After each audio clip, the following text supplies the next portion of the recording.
तो भाई हम लोग किस चीज के बारे में यहाँ पर, हम लोग ने यहाँ पर बात करी थी AB6 तक के बारे में बात करी थी, जिसका शेप कैसा था, ऑक्टाहेड्रल था। कैसा था? ऑक्टाहेड्रल था। अब हम यहाँ पर देखने जा रहे हैं AB7, और मैंने आपको ये बताया था कि AB5 से आपको यही चीज लेकर आनी है। देखिए भाई, आपको क्या करना है, AB5 के बाद में बस यही आपको गोला बनाना है। शर्मा जी यहाँ देखिए, अब यहां पर एक बॉन्ड ऊपर और एक बॉन्ड नीचे, ठीक है, यानी दो बी आपने यहां पर लगाए। अब कितने बी बचे हैं? AB7 है ना, दो चले गए तो कितने बचे हैं? 5। पांचों को जगह कहां देनी है? इस सर्किल में ही देनी है आपको। 1 2 3 4 और ये हो गया 5। पांचों बी को यहां जगह देनी है आपको। बिल्कुल बराबर हिस्सा ही लेंगे, पूरा ये बांट कर बराबर हिस्सा ही लेंगे 5, ठीक है। अब ये 5 जब आपने इस तरीके से लगा दिए तो यहाँ एंगल देखिए कितना कितना आएगा। ऊपर वाले से तो सभी का एंगल कितना आएगा? 90 डिग्री।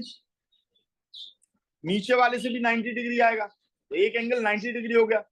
अब 360 को आप यहाँ पर 5 पार्ट में डिवाइड करिए तो एंगल कितना आता है? 72 डिग्री। तो 72 डिग्री और 90 डिग्री, दो टाइप के एंगल यहाँ पर चलेंगे। नाम क्या हो जाएगा? तो देखो ऊपर से ये कैसा बन रहा है? पिरामिड बन रहा है कि नहीं बन रहा है? कैसा बन रहा है? और दो पिरामिड बन रहे हैं तो ये क्या बनेगा? By pyramidal. और 5 लगे हुए हैं तो पेंटागोनल, ठीक है, पेंटागोनल बाय पिरामिडल, ये इसका शेप हो गया।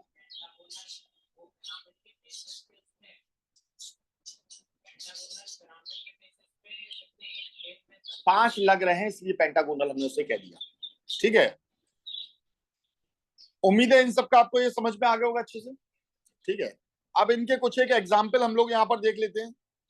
तो हम लोग यहाँ किसके बारे में बात कर रहे थे? Shapes of molecule without lone pair, बिना लोन पेयर के मॉलिक्यूल्स के बारे में बात कर रहे थे, ठीक है। अब जैसे AB3 के अगर हम कुछ एक एग्जाम्पल उठाएं, ये AB3 के अगर हम कुछ एक एग्जाम्पल उठाएं तो ये होता है जैसे AlCl3, एल्यूमिनियम के 3 इलेक्ट्रॉन होते हैं, 3 क्लोरीन के साथ में लगेगा, AlCl3 का फॉर्मेशन करेगा, ठीक है। तो इसका शेप कैसा होगा? ऐसे ही होगा, इस पर कोई लोन पेयर भी नहीं है। BF3, ये भी इसका एग्जाम्पल हो गया। टेट्राहेड्रल के दो एग्जाम्पल मैंने आपको बताई दिए थे, ठीक है, ये मैंने आपको बताई दिए थे। फिर इसके बाद में ट्राइगोनल बायपिरामिडल के बारे में अगर हम बात करें तो इसका एग्जाम्पल हो जाता है PCl5, ठीक है, इसका हो जाता है SF6। और जो 7 वाले रहते हैं तो ये तो मैं आपको पहले ही बता चुका हूं कि एक एटम के साथ में 7 अगर लगेंगे तो मैक्सिमम कोवेलेंसी 7 जा रही है, वो किसकी जाती है? आयोडीन की। मैक्सिमम कोवेलेंसी जब मैंने पढ़ाई थी तो यहाँ आयोडीन वाला लगेगा, IF7, ये इसका एग्जाम्पल हो जाए। यहाँ आयोडीन की कोवेलेंसी कितनी आ रही है? मैक्सिमम कोवेलेंसी 7 आ रही है कि नहीं आ रही है? और 7 आयोडीन की आती है या बड़े एटम की आती है कोवेलेंसी, ये सब मैंने आपको बता दिया था। अब इसमें भी देखिए, ये जो हमने शेप्स देखे, ये शेप्स देखे, ये हमने उन मॉलिक्यूल्स के देखे जिसके अंदर लोन पेयर नहीं था, लोन पेयर जिसके अंदर नहीं था, ठीक है। अब इसमें भी हम कुछ देखेंगे।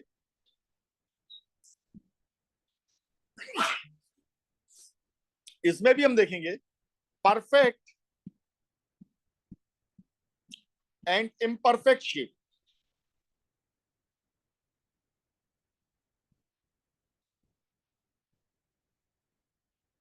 परफेक्ट एंड इम्परफेक्ट शेप, ठीक है।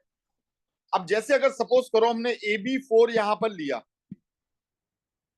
इस टाइप का सिस्टम लिया, टाइप ऑफ सिस्टम, ठीक है। सबसे पहले तो हमें ये देखना है लोन पेयर है कि नहीं है, तो लोन पेयर नहीं होना चाहिए। परफेक्ट शेप उनके बनते हैं जिन पर कोई भी लोन पेयर नहीं हो, इन पर क्या नहीं हो? लोन पेयर नहीं हो।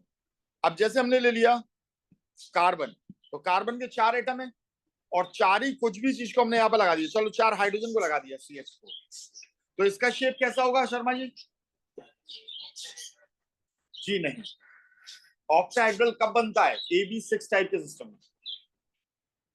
और ये कैसा है? AB4 है और AB4 में टेट्राहेड्रल शेप बनता है। कल ही मैंने आपको ये बताया था। यहां पर एक हाइड्रोजन ये होगा आपका इस स्क्रीन से बाहर की ओर, एक हाइड्रोजन रहेगा स्क्रीन के अंदर की ओर, और दो हाइड्रोजन लगेंगे प्लेन में। और शेप कैसा हो जाएगा? तो शेप हो जाएगा इसका टेट्राहेड्रल। कैसा हो जाएगा? और यहां एंगल कितना हो जाएगा? 109 डिग्री 28 मिनट। ठीक है। और ये कैसा होगा? इसे हम कहेंगे कि ये परफेक्ट टेट्राहेड्रल है। क्या है? दिस इज परफेक्ट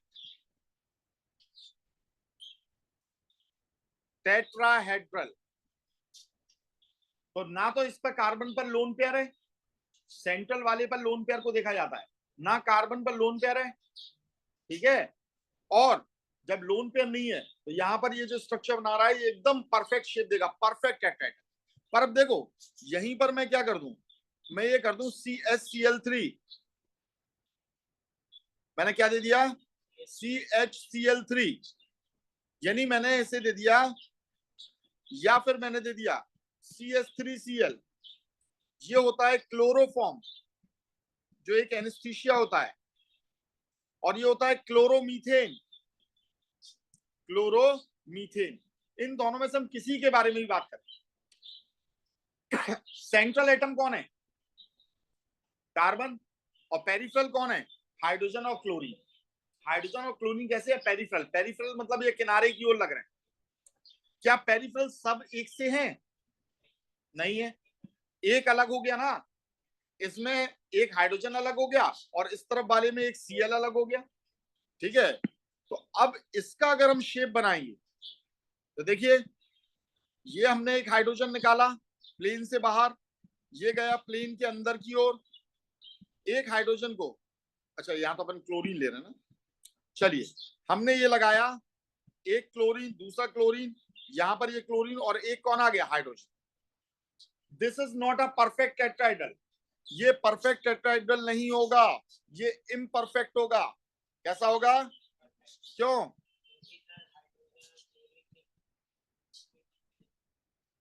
उससे मतलब नहीं होता। Not a perfect tetrahedral. देखो बेटा, एक चीज तो हमें ये सोचनी है। क्या सोचनी है? ये सारे एटम्स अब एक साइज के नहीं है। हाइड्रोजन छोटा और क्लोरीन कैसा है? बड़ा है। तो कहीं ना कहीं से इनमें ये रिपल्शन तो घले गई ना। अभी अब बराबर रिपल्शन नहीं है, और जब बराबर रिपल्शन नहीं है तो एंगल पे कुछ ना कुछ फर्क आएगा। ये तीनों तो एक दूसरे पे बराबर डाल रहे हैं रिपल्शन। अच्छा, ये चारों एक से थे तो ये बराबर रिपल्शन था, तो इसलिए ये परफेक्ट टेट्राहेड्रल था। लेकिन अगर यहां पर एक भी आ गया, कौन आ गया? एक भी डिफरेंट आ गया, तो अब ये हो जाएगा इम्परफेक्ट टेट्राहेड्रल। Imperfect tetrahedral. तो ये इम्परफेक्ट क्यों है? क्योंकि पेरिफेरल पेरिफेरल जो आपके एटम्स हैं वो सारे सेम नहीं है यहाँ पर। ठीक है। अब अगर हम यहाँ पर CCl4 भी ले लेते तो अभी वो कैसा होता? परफेक्ट टेट्राहेड्रल होता। क्लियर है? चारों एक से हैं, चारों हाइड्रोजन ले लिए एक से हैं, पर एक भी आपने डिफरेंट डाला पेरिफेरी में तो फिर वहां परफेक्ट शेप नहीं आएगा। और ये परफेक्ट शेप याद रखना बहुत जरूरी है। ये सब परफेक्ट शेप दी हमने, परफेक्ट। सब में देखो पेरिफेरल सेम है ना, तो इन सबको याद रखना बहुत अच्छे से जरूरी है। क्यों? क्योंकि इसी के बेसिस पर अब आप वो मॉलिक्यूल्स देखोगे जिनमें लोन पेयर आ जाते हैं, इनके बेसिस पर ही उनके शेप को निकालोगे। हाँ।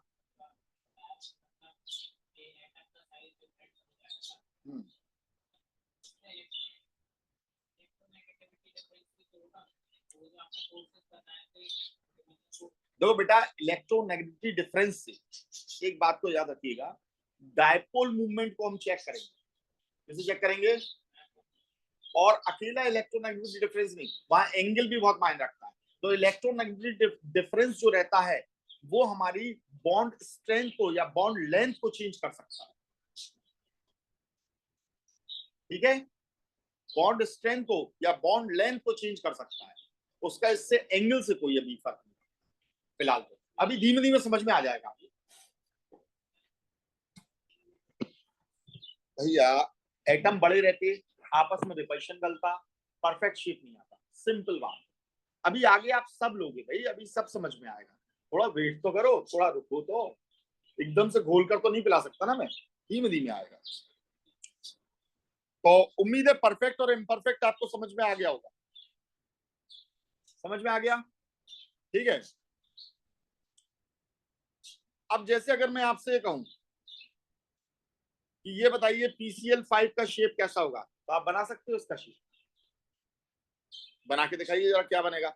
इन सभी मॉलिक्यूल्स के शेप बनाइए, IF7, SF6, CO2, SO3, NS3, जरा इनके शेप्स बना के दिखाइए।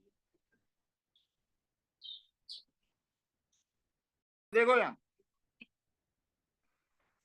PCl5 किस टाइप का सिस्टम है, AB5,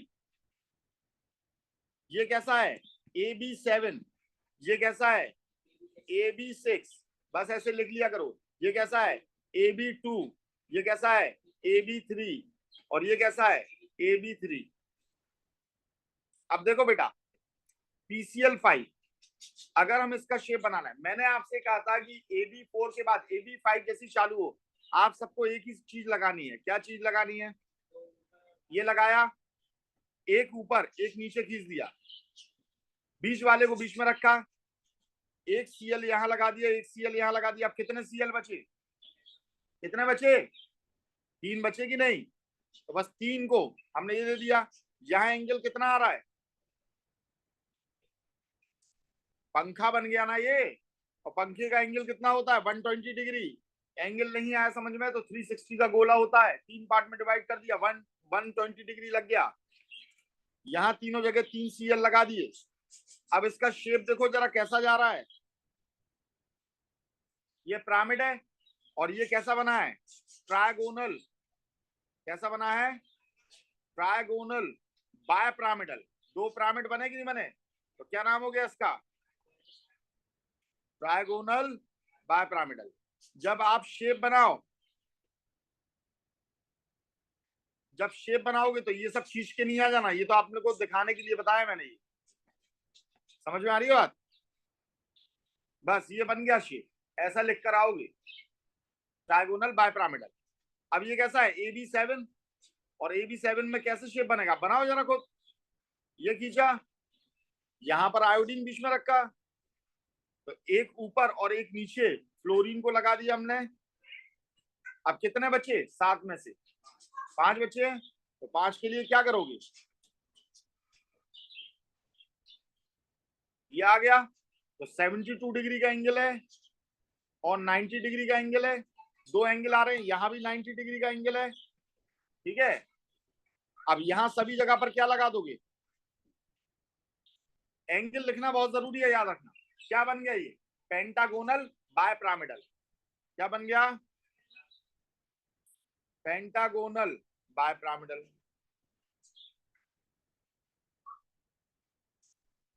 नेक्स्ट AB6,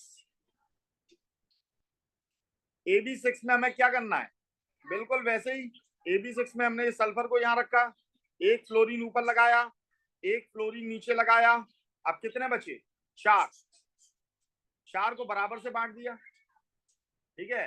क्या नाम देंगे इसे, स्क्वायर बाय पिरामिडल। और मैंने कहा था इसे स्क्वायर बाय पिरामिडल नहीं कहते, इसे ऑक्टाहेड्रल कहते हैं। क्या कहते हैं, तो बस यहाँ ये फ्लोरीन आपने लिखे, हमने इसे कह दिया ऑक्टाहेड्रल, ठीक है। अब आ जाओ CO2, कार्बन हमने बीच में रखा, भैया संस्कार भाई,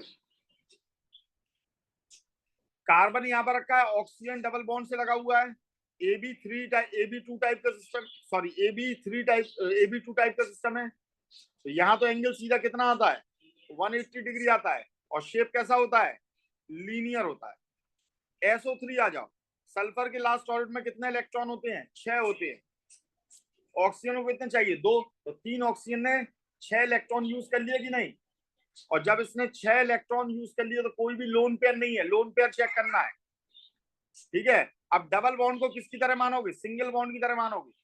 तो यहाँ शेप कैसा बन गया भाई,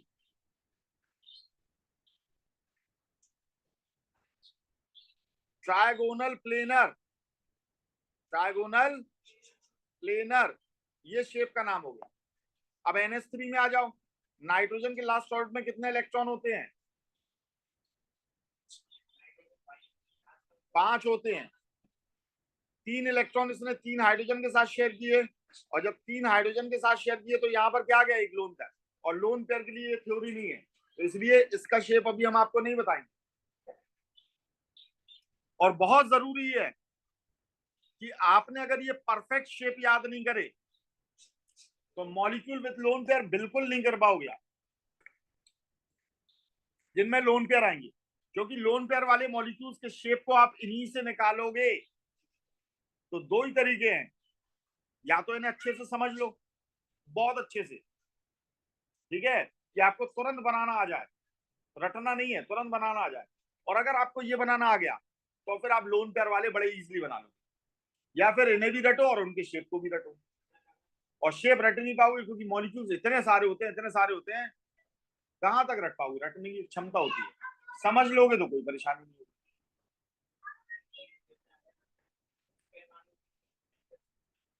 हाँ, सिर्फ बीच वाले का लोन पेयर देखा जाता है, बीच वाले पर, सेंट्रल पर तो लोन पेयर नहीं है, उसे देखा जाता है, साइड वाले पर नहीं देखा जाता। ये बात मैं कईयों बार बोल चुका हूं। लोन पेयर सिर्फ और सिर्फ किस पर देखना है हमें? सेंटर एटम पर देखना है, सेंट्रल पर तो लोन पेयर नहीं है, ठीक है। क्योंकि यहाँ तुम फ्लोरीन लगा रहे हो या क्लोरीन लगा रहे हो, इन पर तो बहुत सारे लोन पेयर होंगे, हर क्लोरीन पर 3 लोन पेयर है, हर फ्लोरीन पर 3 लोन पेयर है, ठीक है। सेंटर वाले को देखा जाता है, सेंटर वाला ये है सेंटर वाला, सेंटर वाला ये है सल्फर। समझ में आ गई बात? नहीं आई? चलिए बाकी देखेंगे कल।